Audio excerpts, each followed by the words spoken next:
सर्वांना जोहार. जय आदिवासी आपकी जय. जोहार म्हणजे नमस्कार. हे आहे कॅडबरी जंक्शन जवळील चिरागनगर समोरील हा रस्ता. इथे गाडी जाण्यासाठी रस्ता ठेवलेला आहे. हे दोन रस्ते ठेवलेले आहेत. इथून एसटी लहान मोठी वाहनं वंदना डेपो पोपट डेपो या ठिकाणी टर्न घेतात, वळण रस्ता घेत आहेत. पण हे दोन्ही वळण रस्ते खूप छोटे असून समोर क्रेन वाहनं काहीतरी काम चालू आहे.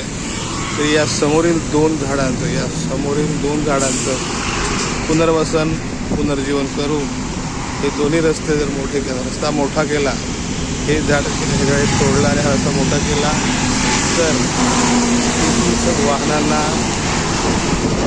डावी साईडला वळण्यास काही अडचण होणार नाही.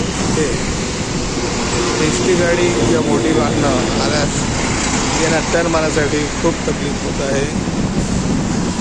त्यामुळे संबंधित अधिकारी या दोन झाडांचं पुनर्वसन करून या दोन झाडापैकी एक झाड करून रस्ता वाढवावा, जेणेकरून या जाण्यासाठीचा रस्ता उघडण्यासाठी सहज जाता येईल आणि कोणत्याही वाहनांना इथून आपल्याला टर्न घेता येईल. आणि समोरचे जे क्रेन आहेत किंवा रिक्षा वगैरे आहेत ते नेहमी स्टँड असतात, रस्त्यावर उभे असतात. ते रस्त्यावर उभे न केल्यास गाडी गेल्यावरती हा टर्न मारलेला आहे, असं करून हा रिक्षा टर्न मारलेला आहे.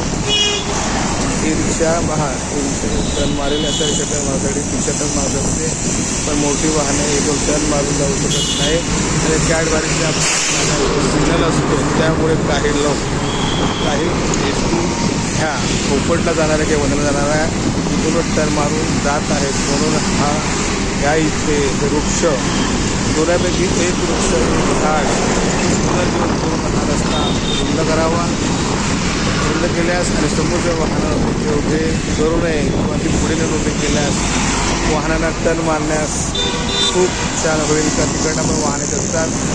हे आहे ठाणे शहरातील पोपट टोरीच्यातील कॅडबरीजवळील त्या सर्व्हिस रोडला जो इथे वळण्यासाठी जो रस्ता केलेला आहे, हा रस्ता संबंधित अधिकारी का समजून लोकांनी पूर्ण करावा किंवा तो सोडून रस्ता रुंद केल्यास खूप बरे होईल. जोहार, धन्यवाद, जय आदिवासी.